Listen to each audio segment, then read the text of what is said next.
O abalo sísmico em San Andreas afetou extensivamente o sul da Califórnia por centenas de quilômetros, e os danos podem durar vários meses ou mesmo anos.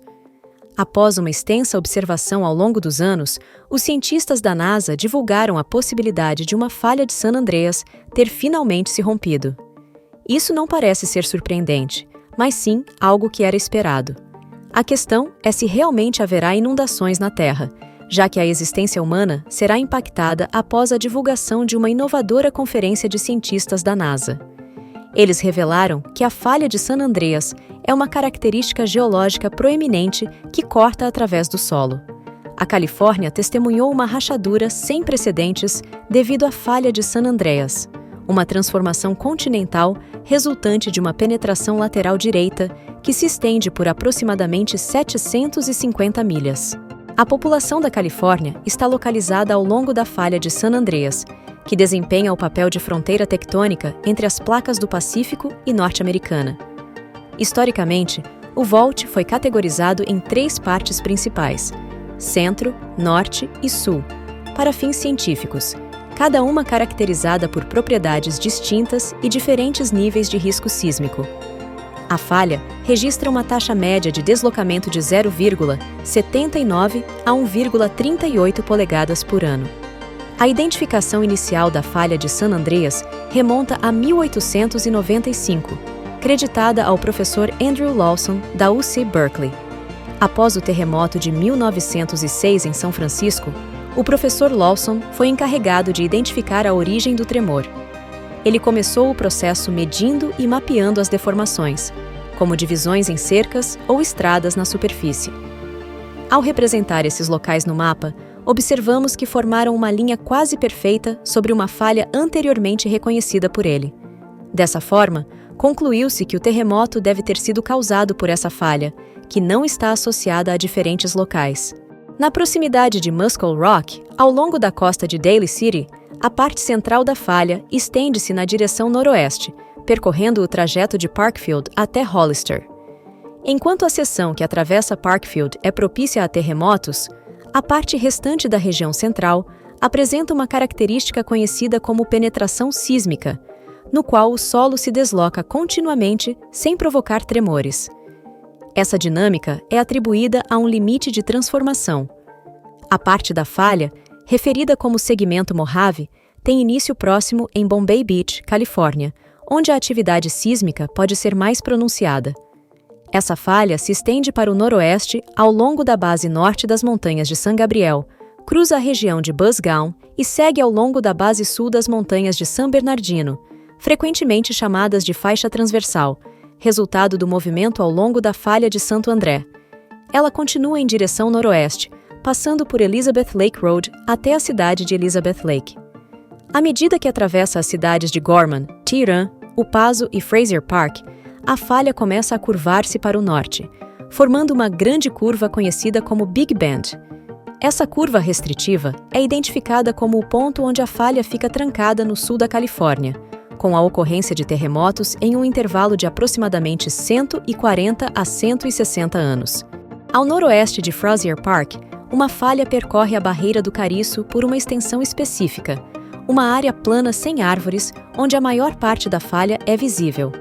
A parte sul da falha se estende de Parkfield, no condado de Monterey, até o ângulo de Marsalton, onde enfrentaria um terremoto de magnitude 8, One se ocorreria no ponto mais próximo, a cerca de 35 milhas deste local.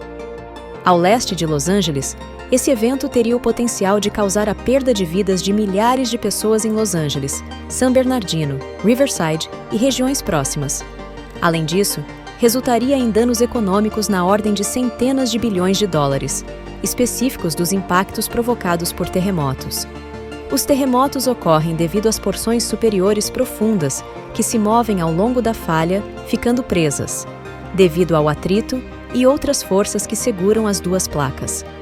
Quando uma parte da dobra fica travada e não consegue deslizar, o estresse se acumula até superar as forças que causam o impasse.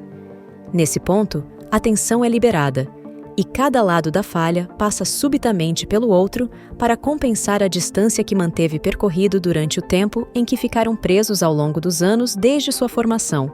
A falha de San Andreas experimentou terremotos notáveis, que resultaram na perda de vidas, principalmente na seção norte. O aspecto mais alarmante é o potencial de danos ainda maiores se ocorrer uma inundação. A primeira inundação registrada ocorreu em 1857. A origem do terremoto de Teherã, que causou rupturas de cerca de 220 milhas no centro e sul da Califórnia, comprovada em 2 fatalidades, uma delas registrada em 1906 durante o terremoto de São Francisco. Neste último evento, aproximadamente 270 milhas foram rompidas no norte da Califórnia, resultando em pelo menos 3.000 mortes devido ao terremoto e aos incêndios subsequentes, que causaram irreparáveis perdas. Recentemente, Thomas Jordan, o diretor do Centro de Terremotos do Sul da Califórnia, fez um anúncio que pode ter causado apreensão em todos os californianos.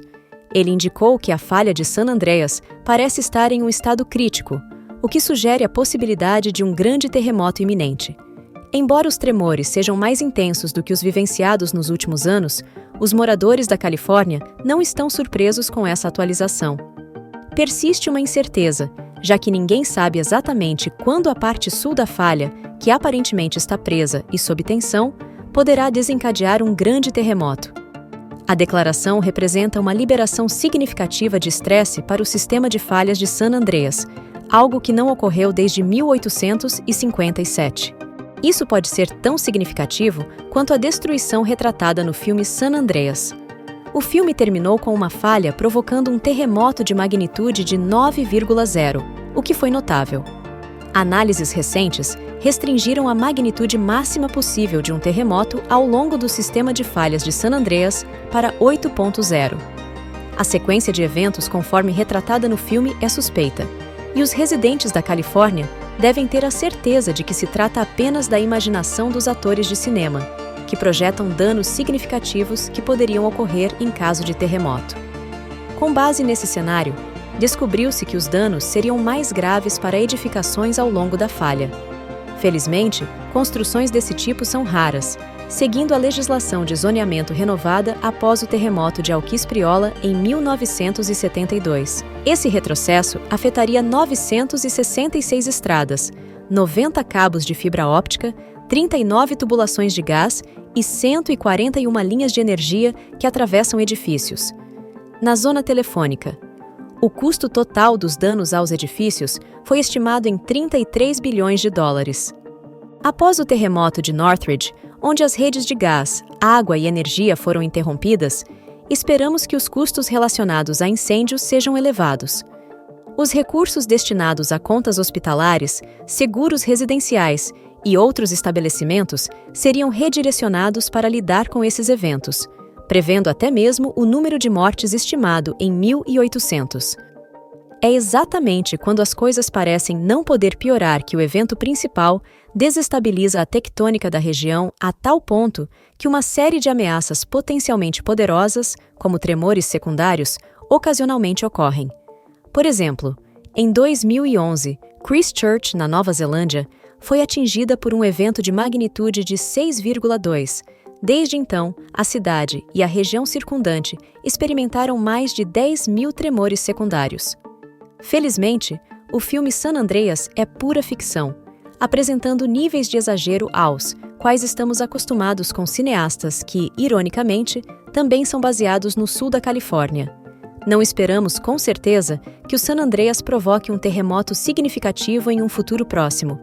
Mas quando isso acontecer, os danos serão significativos e o sul da Califórnia será massivamente afetado. Então, californianos, como vocês não são estranhos a esses eventos, é aconselhável se prepararem para o que pode ocorrer em um futuro distante.